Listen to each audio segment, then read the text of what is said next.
Iraq থেকে আগামী ৩০ সেপ্টেম্বরের মধ্যে সব সেনা প্রত্যাহার করে নেবে যুক্তরাষ্ট্র। বুধবার ইরাকের প্রধানমন্ত্রী আলী আল জাইদির দপ্তর এক বিবৃতিতে এই তথ্য নিশ্চিত করেছে। বলা হয়েছে ৩০ সেপ্টেম্বরে ইরাকে জঙ্গি গোষ্ঠী বিরোধী বৈশ্বিক জোটের সামরিক মিশন শেষ এবং জোটের সেনা প্রত্যাহারের চূড়ান্ত তারিখ। পরদিন অর্থাৎ ১ অক্টোবর থেকে ইরাকে কোনো বিদেশি সামরিক উপস্থিতি থাকবে না। JBS holdings limited.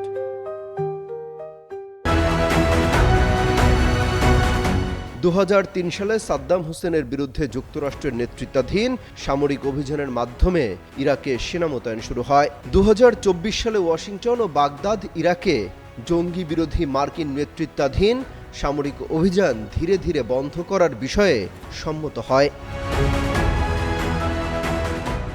বুধবার মার্কিন সেন্ট্রাল কমান্ডের কমান্ডার জেনারেল ব্র্যান্ড কুপারের সঙ্গে বৈঠকের পর ইরাকি প্রধানমন্ত্রীর কার্যালয় এই বিবৃতি দেয়। বৈঠকে জাইদি ও জেনারেল কুপার একমত হয়েছেন যে ৩০ সেপ্টেম্বরের মধ্যে সামরিক মিশন শেষ হবে। জুলাইয়ের মাঝামাঝি ওয়াশিংটন সফরের সময়ও এই বিষয়ে আলোচনা করেছিলেন জাইদি। যুক্তরাষ্ট্রের এক কর্মকর্তা বার্তা সংস্থা এপিকে জানিয়েছেন ৩০ সেপ্টেম্বরের মধ্যে সেনা প্রত্যাহার শেষ করার পরিকল্পনা রয়েছে। তবে ইরাকে বর্তমানে কতজন মার্কিন সেনা রয়েছে বা তাদের কোথায় সরিয়ে নেওয়া হবে সেই বিষয়ে তিনি বিস্তারিত জানাননি। যুক্তরাষ্ট্র জানিয়েছে জঙ্গি গোষ্ঠীকে পরাজিত করার ক্ষেত্রে ইরাক যুক্তরাষ্ট্র জোটের অংশীদাররা বড় ধরনের সাফল্য অর্জন করেছে।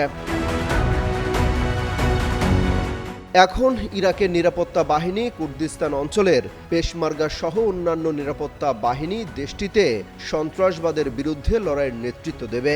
গত বছর ইরাকের অধিকাংশ এলাকা থেকে মার্কিন সেনারা ঘাঁটি ছেড়ে গেলেও দেশটির স্বায়ত্তশাসিত কুর্দি অঞ্চলে কিছু সেনা অবস্থান করছিল। সাম্প্রতিক সময়ে এসব ঘাঁটি বিভিন্ন হামলার লক্ষ্যবস্তু হয়েছে। ফলে ধারণা করা হচ্ছে ইরানের আগ্রাসন থেকে রেহাই পেতেই তড়িঘড়ি করে ইরাক ছাড়ছে মার্কিন বাহিনী।